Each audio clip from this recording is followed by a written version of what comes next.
kadesar, paano umaalarma yung desire natin kontra magnanakaw?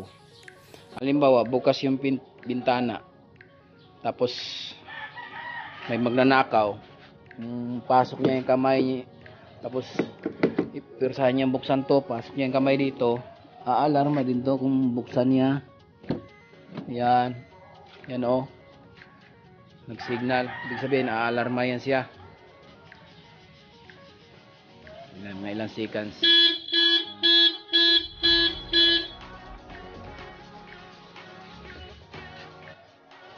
Dito naman tayo sa force entry, gamitan ng ibang susi, aalarma din tong desire natin. Gawa ganito.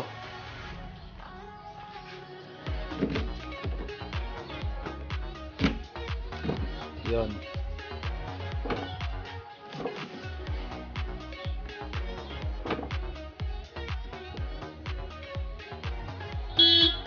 Yun, alarma. Kung patayin natin yan, ito lang yan. Yun namang sa child lock natin, dito lang yun mga kadesire, oh, sa likod ng pinto. Makikita yung child lock. Child lock, oh. Ito lock. Ganun mo yan. Hindi na yan mabuksan sa loob. Starring akong asawa, oh. Hindi na yan mabuksan sa loob kung ibaba mo. Ganun. Mabuksan mo sa labas lang. Pero sa loob hindi na mabuksan. Subukan natin.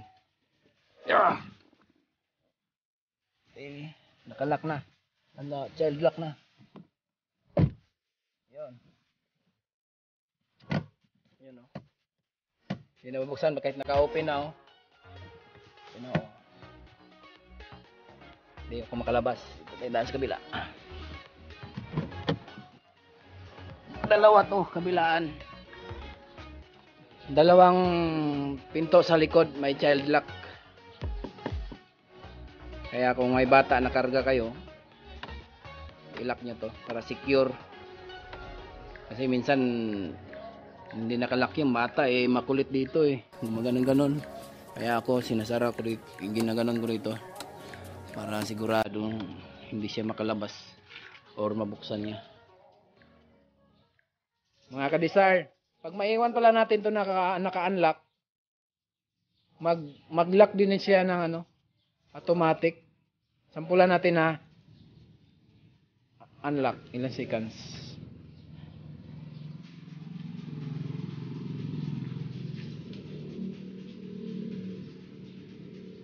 Madinig natin yung tintunog dito.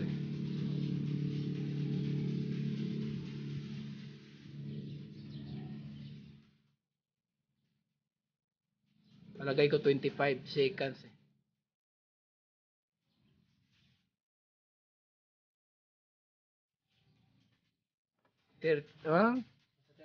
Mga kulang-kulang 30 na.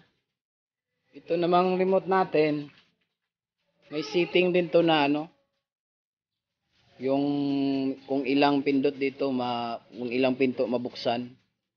Halimbawa kung isang pindot sa driver side lang mabuksan, dalawang pindot lahat ng pinto mabuksan, pati yung sa trunk natin mabuksan yun dito. Buksan mo dito, may pindutin dito natin yan.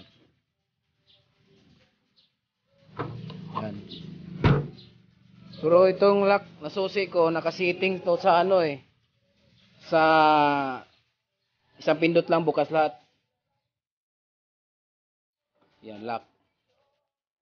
Unlock. Yan, bukas lahat agad yan.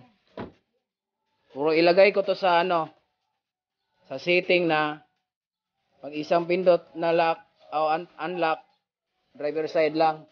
Tapos dalawang pindot, lahat na babuksan. Paano i-setting yan? Doon lang yan sa cluster board. I-set. Ito.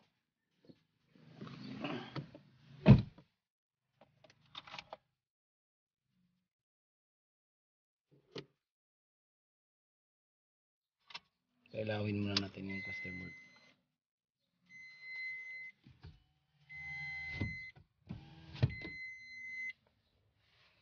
Yan.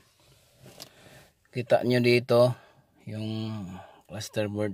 Lagay natin doon sa ano, setting niya. Yun. Tapos door. Lagay natin sa door ha.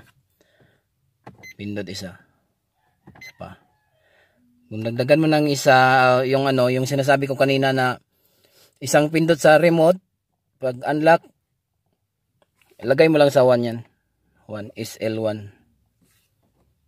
Kung gusto mo pag pindot mong isang beses bukas lahat,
salamat po.